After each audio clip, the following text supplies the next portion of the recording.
నమస్తే రమగారు. నమస్తే జయ. రమగారు మంచి చందమామ కథ ఏదైనా చెప్పండండి. పోయిన ఉంగరం చెప్తాం. ఉంగరం పోయిందా? ఓకే. పూర్వం ఒక ఆటవిక జాతిలో ఒక రాజు ఉండేవాడు. ఆటవిక దొర. ఆయనకి ఇల్లుడు, పులిరాజు అని ఇద్దరు సైన్యాధిపతులు లాంటి వాళ్ళు ఉండేవాళ్ళు. పేర్లు బాగున్నాయి.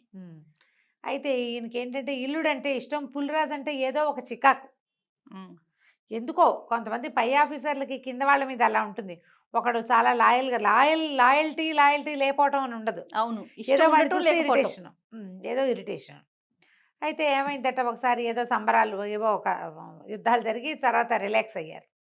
రిలాక్స్ అయితే ఈయన ఏం చేశాడట, నాయనా మీకు 3 రోజులు సెలవు, ఇంటికి వెళ్ళిపోండి, మరి 3 రోజుల తర్వాత సంబరం జరుగుతుంది, దానికి రండి, ఇవిగోండి మీ బహుమానాలని. ఈ ఇల్లుడికి ఒక రాయి, పులిరాజుకు ఒక కంద దుంప ఇచ్చాడు. ఇంత దుంప, అతనికో ఇంత రాయి.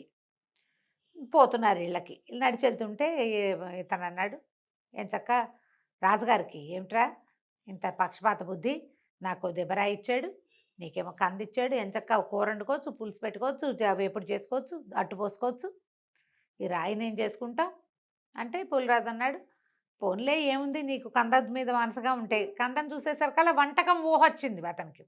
ఇతనికి ఏమి రాలే, కావాలంటే తీసుకోమన్నాడు. అనగానే ఇల్లుడు సంతోషంగా, నీకేం ఇబ్బంది లేదు కదా, నీకు ఓకే కదా అని అడిగి కందదుంప తను తీసుకుని ఆ రాయిని ఈ పులిరాజుకి ఇచ్చాడు. మార్చుకున్నారు, ఇళ్ళకి వెళ్ళిపోయారు. ఈ ఇల్లుడు ఇంటికి వెళ్ళంగానే వాళ్ళ ఆవిడకి ఆ కందదుంప అందించి, పులుసు చేవే తిందాం, ఎన్నాళ్ళు అయింది, మా చిన్నప్పుడు మా అమ్మ చేసేదని ఇట్లా మాట్లాడి దుంపతోటి కూర చేయించుకుని తినేసాడు. ఈ పులిరాజు ఆ రాయి మాట మర్చిపోయాడు. ఏదో ఊరికే మోసుకొచ్చాడు, ఒట్టి రాయి పక్కన పడేసాడు. లోపలికి వెళ్ళాడు, కాలు చేతులు కడుక్కున్నాడు, ఏదో పిల్లా జల్లని చూశాడు, భార్యతో మాట్లాడుకున్నాడు. రాత్రి భోజనాలు చేశాక వెన్నెట్లో పడుకుని కబుర్లు చెప్పుకున్నాడు. జ్ఞాపకం వచ్చింది, ఏది దొరగారు ఇచ్చిన రాయి అని తీసుకున్నాడు. తిప్పి తిప్పి చూశాడు, దానికి ఏదో చిన్న పగులుంది ఆ రాతికి. తళుక్కుమంది అందులోంచి. ఏంటో తళుక్కుమంటోంది, అంతుంది రాయి. తళుక్కుమంటోంది ఏమిటో చూద్దామని ఓ సన్న చాకు పట్టుకురావే అని ఈ పిడిబాకులు ఉంటాయిగా, ఆ పిడిబాకు తెప్పించి ఆ చీలికలో ఇంకా కొంచెం చీరాడు. చీరి కొంచెం గట్టిగా ప్రయత్నం చేస్తే పళక్కమని విడిపోయి దాని లోపల నేర్పుగా దాచిన బంగారు ఆభరణాలు బయటపడ్డాయి. ఓ గొలుసు, ఇది ఉన్నాయి అందులో గొలుసులు. తను ఆశ్చర్యపోయాడు. ఆయనకు అనిపించింది రాజుగారి పక్షపాత బుద్ధి, వాడికి బంగారం ఇవ్వదలుచుకున్నాడు. అందుకని ఏం చేశాడు, రాయి వాడి దగ్గర ఉంటే ఏదో ఒక రోజు చూసుకుంటాడని బంగారపు వస్తువుని రాయి షేపులో మట్టి ముద్ద అది అందులో పెట్టించి పొదిగించి వీడి చేతికి ఇచ్చేశాడు. వాడు తెలివి తక్కువగా మనతో మార్చుకున్నాడు. సరే బాగుందా. 3 రోజుల తర్వాత సంబరాలు. ఈ ఇల్లుడు తన దాన్ని తను వచ్చాడు. మన పులిరాజు మెళ్ళో గొలుసు వేసుకున్నాడు. 2 గొలుసులు, పెద్ద గొలుసు, చిన్న గొలుసు వేసుకుని కనపడ్డారు సంబరంలో. కనపడేసరికి దొరగారు చూశాడు.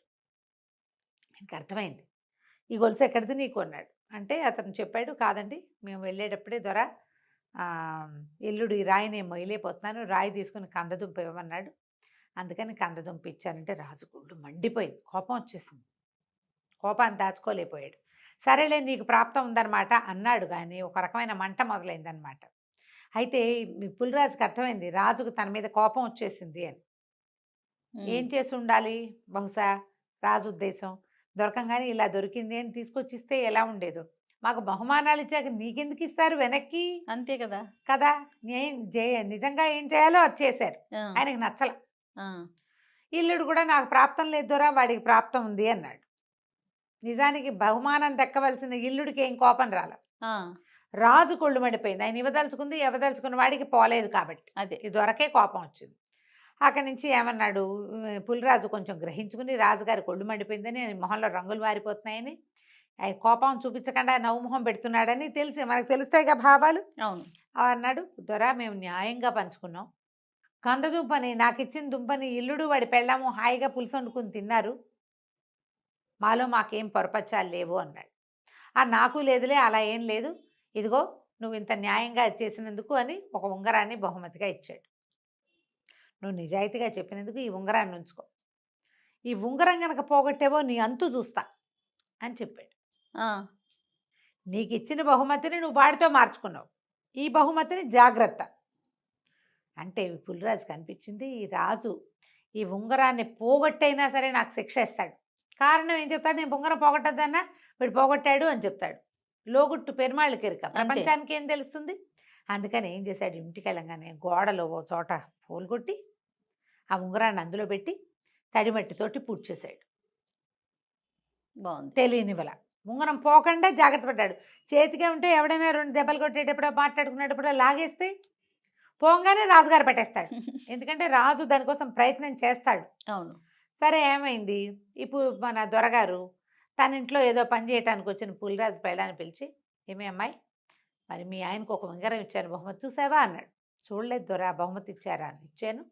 నువ్వు గనక ఆ ఉంగరం నాకు తీసుకొచ్చి ఇచ్చావంటే నీకు ఇక అమ్మగారి మెడలో ఉన్న హారాలు లాంటివి 2 హారాలు ఇస్తా, నీ వల్ల అయితే తీసుకురా అన్నాడు. ఈ ఆవిడ ఇంటికి వచ్చి గబగబా హారాలు ఇస్తానంటే, బంగారం ఇస్తానంటే ఉంగరం వేరు, 2 హారాలు మ్యాచింగ్ లేదు. అసలు వెతకడం మొదలుపెట్టింది. వెతికింది దొరకల. మొగుడిని అడిగింది, ఏమాయి నీకు రాజుగారు ఉంగరం ఇచ్చాడు కదా పెద్దోరా, ఉంగరం ఎక్కడ పెట్టామంటే గోడలో పెట్టాలేవే అన్నాడు. చెప్పేశాడు. ఊహించలా. అక్కడి నుంచి ఆ అమ్మాయి ఏం చేసింది? వెతకటం మొదలుపెట్టింది. గోడంతా వెతికి మొత్తాన్ని ఉంగరం సాధించేసింది. ఉంగరం పట్టుకెళ్ళి దొరగారికి ఇచ్చేసింది. ఉంగరం వచ్చిన 2వ రోజో 3వ రోజో తెల్లవారినాక రాజుగారు కేకేశాడు దొరగారు, ఎరా పులిరాజు, నేను నీకు ఇచ్చిన ఉంగరం ఎదురా అంటే, ఇంట్లో ఉందండి దొరగారు తెస్తానన్నాడు. వీడు పోయి వెతికాడు. గోడలోంచి తీసేశారు. ఆవిడేం చేసింది? పూజ చేసింది. కాకపోతే ఈ 2 ఉంగరాలు పట్టుకెళ్ళి కానీ రాజుగారు 2 కంఠహారాలు ఇచ్చాడు. ఆ అమ్మాయి మొగుడికి చెప్పకుండా ఆ 2 కంఠహారాలు తెచ్చి దొడ్లో పాతి పెట్టేసింది. ఉంగరం ఏది అన్నాడు. నాకేం తెలుసు, నేను తీయలేదండి. చెప్తే తిట్టిపోస్తాడేమోనని చెప్పల.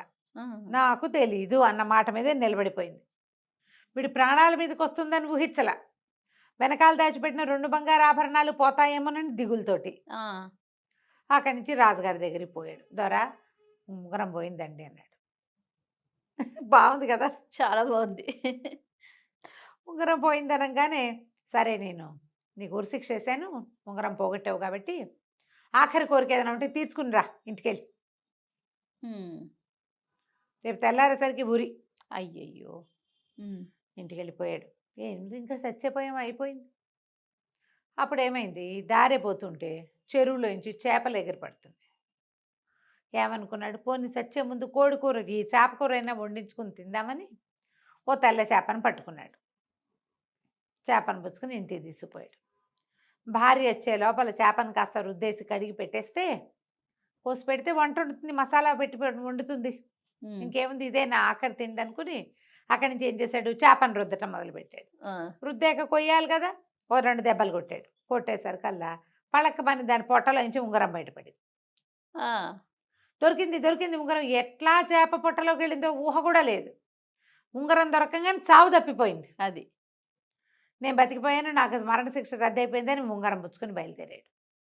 రాజుగారు ఏం చెప్పాడు? ముందు భటులందరికీ వీడు ఉంగరం పోగొట్టాడు కాబట్టి వీడికి ఉరిశిక్ష రేపొద్దున వేయండి అన్నాడు. ఉంగరం దొరికితే ఉరిశిక్ష రద్దు, శిక్ష రద్దు, మెండరికేయాల్సి. ఉరి కాకపోతే ఇంకోటి.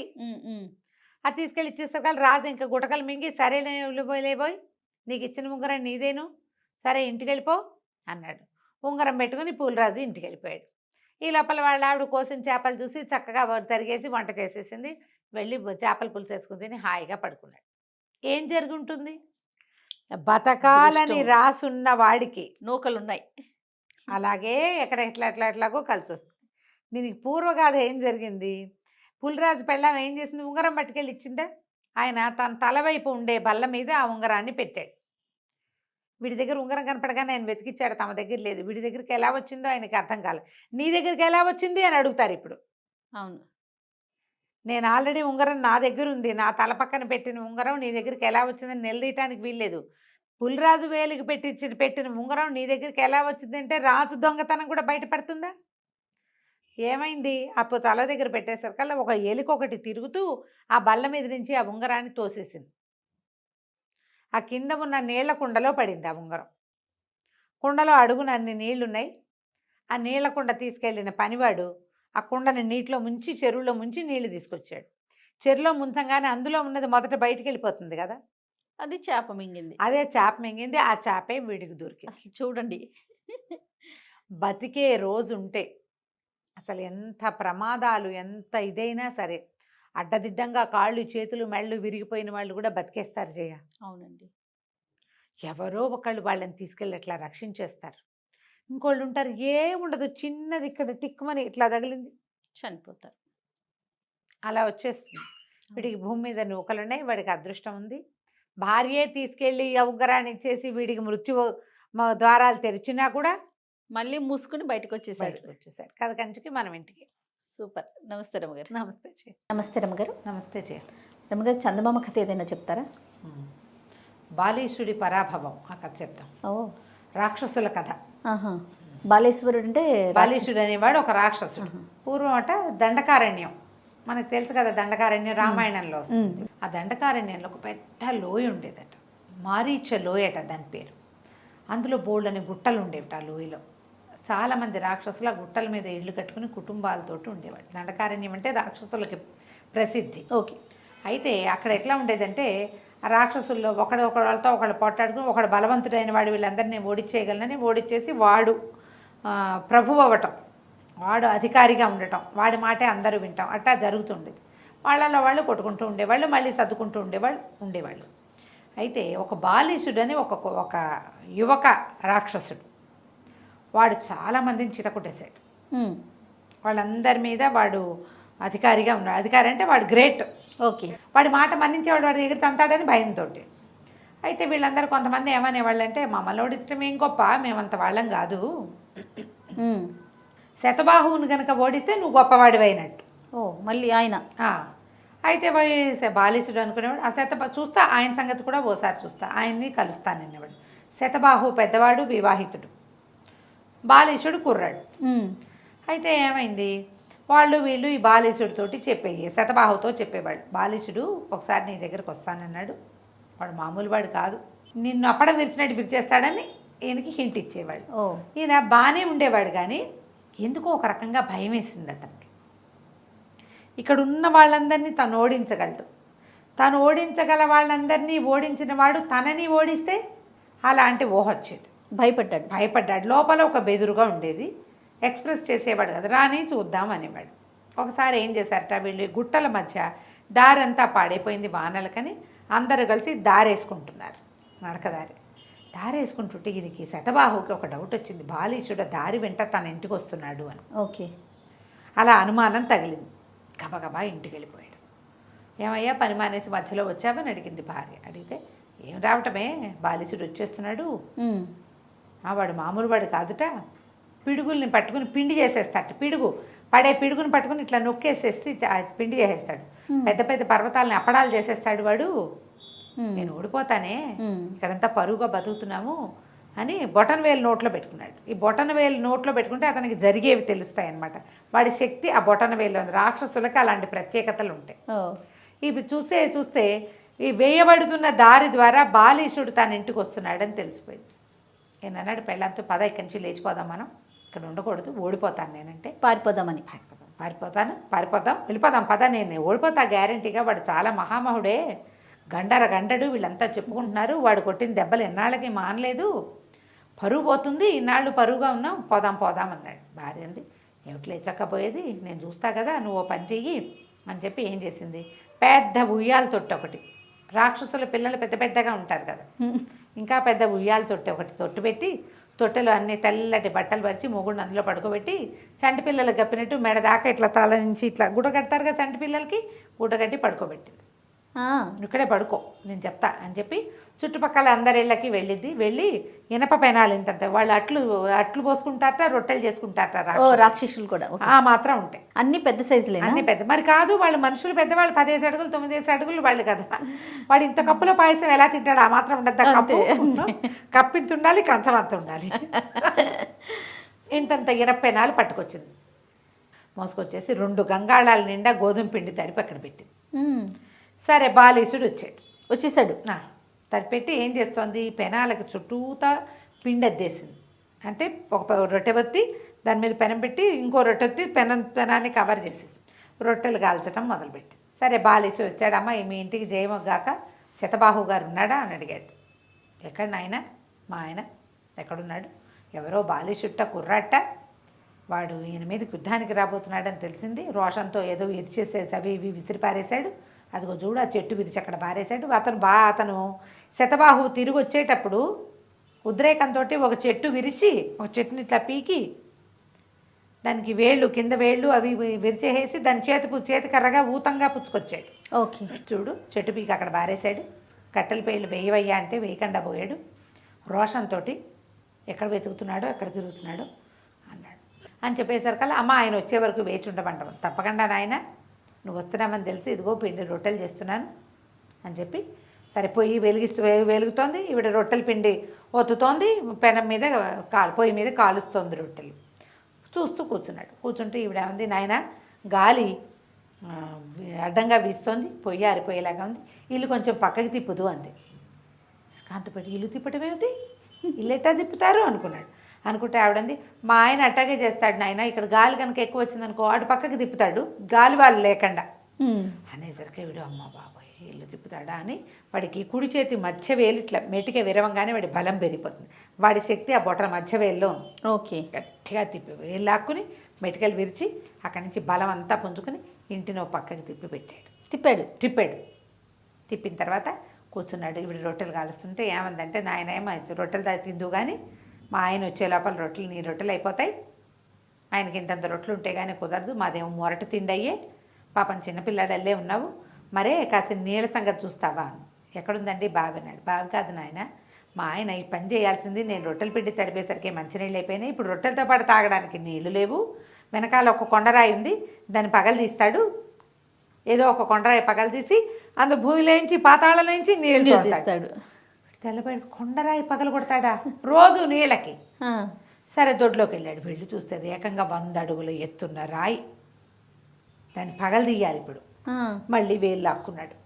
వేళ్ళు లాక్కుని పోయి ఆ కొండని పైనుంచి పట్టుకుని గట్టిగా పగలు తీసి ఒక పెద్ద అగాధంలాగా కోనలాగా తయారైంది. అది అడుగులు నీళ్లున్నాయి. ఆవిడ ఇంత పెద్ద చాదేస్తే చాదతో నీళ్ళతోటి పట్టుకొచ్చాక పెద్ద చెంబులు వేసి పక్క పెట్టి, నాయన ఇదిగో రొట్టెలు తిందురా నాయన అని ఆ రొట్టె తీసి చేతులకు ఇచ్చి, ఈవిడ ఏం చేసింది, రొట్టెకి ప్రిపరేషను మధ్యలో ఇనపనం పెట్టి అటు ఇటు రొట్టె పిండి అద్దేసి దాన్ని కాల్చింది. వాడి చేతిలో పెట్టింది. అతను ఏం చేశాడు, ఏముంది రొట్టె ఇంత పెద్దది తీసుకుని అప్పడంలాగా పటక్కమని కొరికాడు. కొరకంగానే ముందు పళ్ళు 2 పటపటా విరిగిపోయినాయి. ఇనపెనాన్ని కొరికితే ఏమవుతుంది? అయ్య బాబోయ్ ఏమిటి రొట్టె ఏమిటి, నా పళ్ళు ఊడిపోయేలాగా ఉన్నాయి, ఇవేం రొట్టెలు, దిక్కుమాల రొట్టెలు అన్నాడు. అదేమిటి నాయన, మేము రోజు చేసుకుంటాం, మా ఆయన ఇట్టడి 15 అవలీలుగా తినేస్తాడు, రొట్టె రోజు చేసుకునే రొట్టెనే, ఇదిగో పిండి అంటుంది, తడిపి పెట్టిన పిండేమో కనపడుతుంది, చేసి పెట్టిన రొట్టెలు 10 ఉన్నాయి దొంతర, 10 రొట్టెలు ఇవే ఇనప రొట్టెలు, పళ్ళు పటపటలు ఆడిపోయినాయి. మా ఆయన రోజు తింటాడు అనేసరికి ఇంకేం చేయాలి, చేతపుచ్చుకున్నాడు. మళ్ళీ ఇంకోసారి కొరికాడు. కొరకంగానే ముందు ఇట్లా పెట్టాడు, పక్క పెట్టేసరికి కూరలు కూడా విరిగినాయి. అమ్మో అన్నాడు. అనగానే ఎప్పుడైనా రొట్టెలు కూడా తినలేవా నువ్వు, తినకపోతే తినపోయావు, బొబ్బలు పెడతావేమిటంటే అరుస్తావు, పిల్లాడు ఉయ్యాల పడుకున్న పిల్లవాడు లేస్తాడు, అదిగో మా అబ్బాయి లేచేశాడు నీ అరుపులకి అనగానే ఉయ్యాల్లో పడుకున్నాడు శతబాహువు. అప్పుడు తొట్టెలో పడుకున్నాడా అని పెద్ద రాగం తీశాడు. నేను కాంతపేట చంటి పిల్లాడు ఉయ్యాల్లో పడుకునే పిల్లాడికి ఇలాంటి గొంత, పసిబిడ్డ గొంత ఎట్లా ఉండాలి? ఆ రాక్షస రాగం వినేసరికి కంగారు పుట్టింది వీడికి. మా అబ్బాయి అవలీలుగా తినేస్తాడయ్యా ఉయ్యాల్లో పడుకున్నవాడు కూడా అని ఈవిడేం చేసింది, ఇంకో ఇంత పెద్ద మామూలు రొట్టెలు కూడా కొన్ని వచ్చి పక్క పెట్టింది. ఓ రొట్టె తీసుకెళ్ళి భర్త చేతికిచ్చి ఉయ్యాల్లో ఏం చేశారు, ఇట్ట మొహానికి మెడకి గుడ్డ కట్టేసి ఉంది, ఉయ్యాలో టపటపా కొరికి నవిలేస్తున్నాడు. నిర్ఘాంతపోయాడు ఈ బాలిచుడు. ఊరు నాయన, ఉయ్యాల్లో పడుకున్న పిల్లాడు టుపు తినేస్తున్నాడే రొట్టె. రొట్టెలు పక్క పెట్టాడు. నేను వెళ్ళొస్తానమ్మన్నాడు. వెళ్ళడానికి ఏముంది నాయన, ఏమిటో నువ్వు రొట్టెలు తినలేని కుర్రాడు, నువ్వేం చేస్తావోయ్, నువ్వేదో పగలు తీస్తావని భయపడుతున్నాడు మా ఆయన అని. అసలు తెలుసా మా పిల్లాడు కావాలంటే చూడు మా పిల్లాడి పళ్ళు ఓసారి, ఏది నాన్న నీ పళ్ళు మామయ్యకి చూపించు అంత. మోసపోయాడు ఈ బాలిచుడు. ఆ ఉయ్యాల తొట్టి దగ్గరికి వెళ్ళి, అదేమో కొంచెం గుహలాగా ఉంది, ఉయ్యాల తొట్టులో పిల్లాడు ఉన్నాడని తెలుస్తోంది కానీ ఆ పిల్లాడు చంటాడో పెద్దాడో వీడికేం తెలుసు. మొహం మీద చేయిబిట్టి ఇట్ట నోట్లో వేలు పెట్టుకోయాడు. పెట్టంగానే ఈ వీడు శతబాహు మధ్య వేలు కొరికేశాడు. అడిలిపోయాడు అతను. ముందు పిల్లాడికి కొరికేసేంత పళ్ళు ఉండటం ఏమిటి, వాడు ఉయ్యాల్లో పడుకోవటం ఏమిటి, మధ్య వెళ్ళి కొరకు మధ్యవేలు కొరికేశాడు. ఇక చేయి వదిలించుకుని అమ్మ నేను వెళ్ళొస్తాను, శతబాహుకి నా నమస్కారాలు చెప్పు, మీ సంసారాన్ని ఎప్పుడు జయిస్తూ ఉండాలమ్మా, మీరే ఈ రాక్షస రాజ్యానికి పెద్దలుగా ఉండాలని ఆవిడకు దండం పెట్టి పారిపోయాడు. మళ్ళీ బాలీసుడు ఆ పరగణాల్లో కనపడలేదు. తెలివిగా ఎలా చేసిందో చూడు. వాడు ఏం చేశాడు, ఇల్లుని పక్క తిప్పి పెట్టేశాడు వీళ్ళకి కావాల్సినట్టు. అంతే. ఆ కొండరాయి పగలు తీసి అందులో ఉన్న మహాద్భుతమైన నీటిని వీడికి ప్రసాదించి, కానీ ఈయంతో నేను యుద్ధం చేయలేను అని ప్రకటించి పారిపోయాడు. రాక్షసులంతా తర్వాత చాలా కాలం చెప్పుకున్నారు శతబాహు అంటే భయం వాడికి.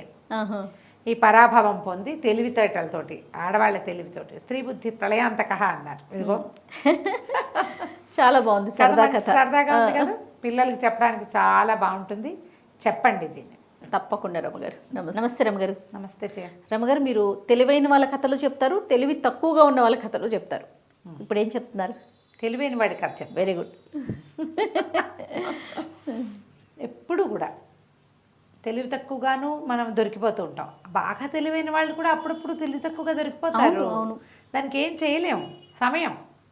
ఈ కథ చాలా బాగుంటుంది, సరదాగా మనం వినడానికి బాగుంటుంది, పిల్లలకి చెప్పుకోవడానికి బాగుంటుంది. పూర్వం ఒక ఊళ్ళోనట ఒక వ్యవసాయదారుడు, చాలా పెద్ద రైతు, బోల్డన్ని పొలాలు ఉండేవి ఆయనకి, ఎడ్లు గిడ్లు కమకం బ్రహ్మాండంగా ఉండేది. కానీ ఆయన పని వాళ్ళకి డబ్బులు ఇచ్చేవాడు కాదు, కొంత పిసినారు. పని వాళ్ళని పెట్టుకుని వాళ్ళకి 2 ఇవి చెప్పేవాడు లెక్కలు. నేను చెప్పింది చెప్పినట్టు చేయకపోతే తీసేస్తా, మీ అంతటా మీరు మానేస్తే నేను రూపాయి జీతం ఇవ్వను, నేను మానిపిస్తేనే డబ్బిస్తా. నేను పంపించాను అనుకో, నువ్వు వెళ్ళిపో అని పంపించాను అనుకో, అప్పుడు జీతం డబ్బులు ఇచ్చి పంపిస్తా. నువ్వు ఎగ్గొట్టి వెళ్ళిపోతానంటే నేను పని చేయలేక తప్పులు చేస్తే డబ్బు ఇవ్వను నేను. ఇలాంటిది ఇంకొక స్టోరీ ఇంతకుముందు చెప్పుకున్నాం కదా రమ్ గారు. ఒక రైతు వేరే ఆసామి దగ్గర పనికి వెళ్తాడు, గుర్తొచ్చిందా మీకు? అలాంటివే ఇవి ఇక్కడ. ఇది ఒక తెలివనమాట. వాళ్ళు వీళ్ళు ఈయన కామతం చూసి ఇంత ఉంది, రోజు తిండి గడుస్తుంది కదా అని చేరేవాళ్ళు. తిండి గిండి కుదిరేది. ఆయన ఏదో విపరీత పనులు చెప్పి వాళ్ళు అవి చేయలేక లేచక్కపోయేలాగా చేసేవాడు.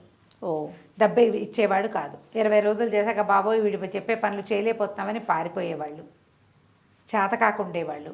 నాకు రాదండి అంటే ఆయనకు నచ్చదు. ఇలా గోవాలగా ఉండేది. ఊళ్ళో అసలు ఎవ్వరూ, ఒక పాలకాపులు ఎవ్వరూ అతని దగ్గర ఉండేవాళ్ళు కాదు. అయితే పై ఊరు నుంచి ఒక కుర్రాడు వచ్చాడు, వీడు జగమొండి.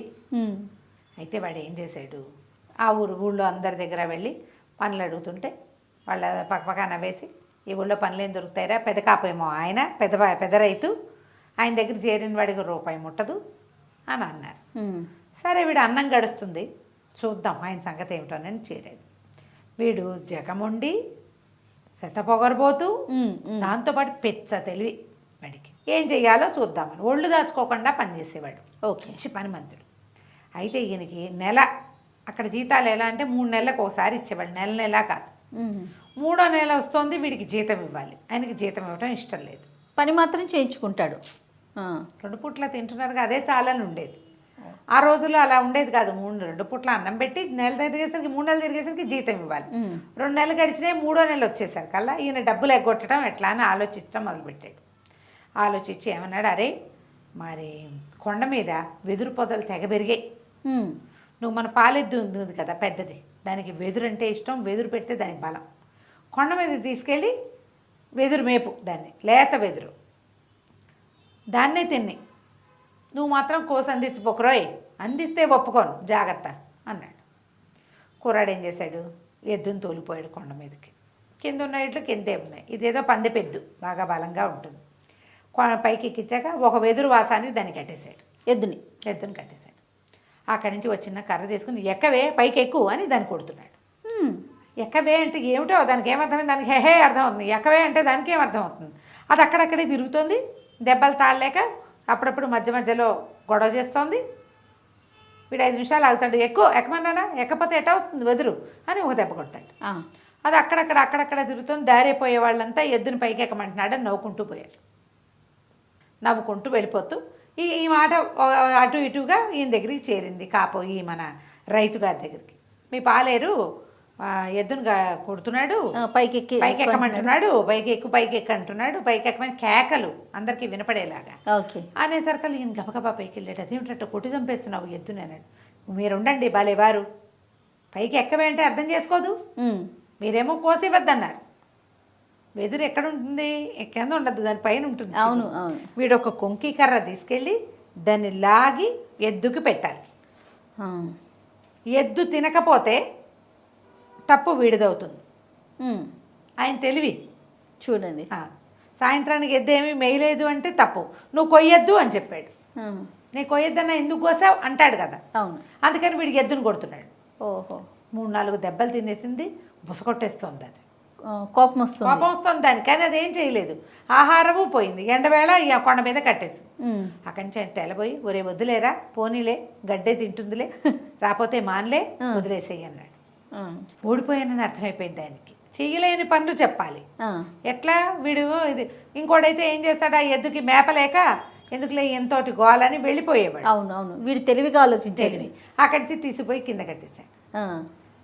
మంచి వర్షాలు పడ్డాయి, చక్కగా బాగుందంతా. ఈయన ఏమన్నాడు, వరే మన పెంకులు చూడు అన్నీ ఖాళీగా ఉన్నాయి, పెంకుల మీద మొక్కలు నాటాలరా. ఇల్లు వసారా, పెద్ద వసారా, పెంకులు దింపి ఉంటాయి. పెంకుల మీద మొక్కలు నాటాలంటే ఆ పని నాకు రాదండి అనాలి వీడు. అలాగేనండి, దానికి ఏం భాగ్యం, తప్పకుండా చేద్దాం. మొక్కలు పెట్టడం ఏంటి, పువ్వులు కాయలు కాయచకపోతే అడగండి నన్ను. నవ్వాడు. ఏం చేస్తాడో చూద్దామని. సరే సాయంకాలం 4 గంటల అయ్యేసరికల్లా ఖణేలు ఢబేలు ఢబేలు అని మోగుతోంది. ఏమిట్రా ఏదో మోగుతోందని చూస్తే వీడు ఇంటి మీద వసారా మీదకి ఎక్కి ఓ పెద్ద సుత్తి శానం పుచ్చుకుని ఫెడేలు ఫెడేలమని పెంకులని పగలగొట్టేస్తున్నాడు. ఓ ఏమిట్రా ఏమిట్రా వసారా పెంకులరా అంటే, అవునండి మీరు మొక్కలు నాటమన్నారా, వీటిని తవ్వి సదును చేసుకోవాలి కదా. నేల భూమి మీద ఏం చేస్తాం మనం, తవ్వుతాం కదా. ఇక్కడ ఏం చేయాలి, తవ్వాలి. అరే సర్కారు ఓ పక్క పెంకులు పడిపోయినాయి. ఇంటో వాళ్ళంతా లవోదిపో ఏమిటో అయిపోతుంది, కంపెనీపోతుంది. ఏం తెల్లపోయి, ఒరే వద్దులేరా, పెంకుల మీద వద్దులే, నేను ఆలోచన విరమించుకున్నాను, పగలగొట్టిన జాలే, దిగు నువ్వు దిగేసేయి. అలాగేనండి మీరు వద్దంటే మానేస్తానండి, దానికేముందండి అన్నాడు. సరిపోయింది. ఇంకొక రోజులో 2 రోజుల్లోనో 3 నెలలు పూర్తవుతాయి. డబ్బు ఇవ్వక తప్పదు, ఫిక్స్ అవ్వాల్సింది. వానలు కొంచెం తగ్గుమొహం బట్టి పైరంతా బాగా ఎత్తుగా ఎదిగింది. వీళ్ళకి బోల్డ్ అంతా వరి పొలం. ఇద్దరు కలిసి పొలం చూడడానికి వెళ్ళారు. చక్క కంకులు పోసి బ్రహ్మాండంగా ఉంది, చాలా బాగుంది. ఆయన ఏమన్నాడు, అరే అబ్బాయి చూడరా ఎంత పండిందో పంట, పొలాన్ని ఇంట్లో దాచుకోవాలిరా మనం, ఈ పొలం అంతా ఇల్లు చేర్చేసి జనాలు కళ్ళు పడతాయి అన్నాడు. వీడేం చేస్తా, అలాగేనండి దానికి ఏం భాగ్యం, అదెంత పని, పొలాన్ని ఇల్లు చేర్చడం అంటే ఎంత సులువు. అమ్మో సులువు కాదు, సులువు. అలాగేనండి అన్నాడు. సాయంత్రం ఈయన కాస్త పడుకుని నిద్ర లేచేసారు కల్లా పెద్ద పెద్ద మోతలు, గందరగోళంగా ఉంది. ఇంటిల్లి పాది అరిచేసి కేకలు పెట్టినారు. ఈయన లేచి చూసుకున్నాడు. వీడు ఏం చేశాడు, వాకిట్లో వీళ్ళది పెద్ద ప్రహరీ గోడ, ఓ గుమ్మం తీసి పక్కన పెట్టేశాడు, గోడ పగలు కొడుతున్నాడు. పెద్ద ఇనప గద ఒకటి తీసుకుని కొట్టేస్తున్నాడు, ఇసుకలు మట్టి తీయించేస్తున్నాడు. ఈయన తెల్లబడి, ఒరే నీ దుంపదేగా ఏం చేస్తున్నారంటే, మీరే కదండి పొలం ఇంటికి తెమ్మన్నారు అన్నాడు. నేను తెమ్మన్నది పొలం రా, నువ్వు గోడ ఎందుకు పగలగొడుతున్నా అంటే, భలేవారండి, గోడ గడప తీయిపోతే అంత లావు పొలం ఇంట్లోకెటా వస్తుంది, ఎలా లోపలికి వెళ్తుంది, ఎట్లా లోపలికి వెళ్తుంది, పొలం ఎంత పెద్దది మంది, అది రావాలంటే గోడ మొత్తం తీసేయాలి. ఈ పక్క నుంచి మొదలు పెట్టాలంటే సగపడైంది, మీరు నా చెయ్యి వదిలితే మిగిలిన సగం చూసి పొలాన్ని ఇల్లు చేర్చే మార్గం చూస్తానండి అన్నాడు. ఆయన దండం పెట్టేశాడు. ఒరే నీ తెలివితేటలు ఎక్కువైపోయినాయిరా నీకు, వద్దు నాయన పని మానేసేను. ఓకే ఎందుకు మానండి, జీతం ఇచ్చేయండి చక్కగా మానేస్తాను అన్నాడు. మానే అంటే ఏం చేయాలి, అతను 3 నెలల జీతం ఇచ్చి వాడికి దండం పెట్టాడు. ఆ తర్వాత ఈ దిక్కుమాలిన రూల్స్ పెట్టకుండా చక్కగా కమ్మెచ్చులు తీసినట్టు అయ్యి ఎవ్వడూ రాడని అర్థమయ్యి జీతాలు ఇవ్వటము, పని చేయించుకోవటం మొదలుపెట్టాడు. ఎప్పుడు కూడా మొండి బేరాల దగ్గర ఎలా ఉండాలి, మకురుగానే ఉండాలి. అంతే. వీడు తెలివి చూపించి ఈ పని చేశాడనమాట. ఎంత చక్కగా ఉంటుందో కథ, చదవడానికి మాకు బాగుంటుంది. చాలా బాగుంది, వినటానికి కూడా బాగుంది రమ్మగారు. కథ కంచికి మనం ఇంటికి. రైట్ అండి. నమస్తే. నమస్తే జయ.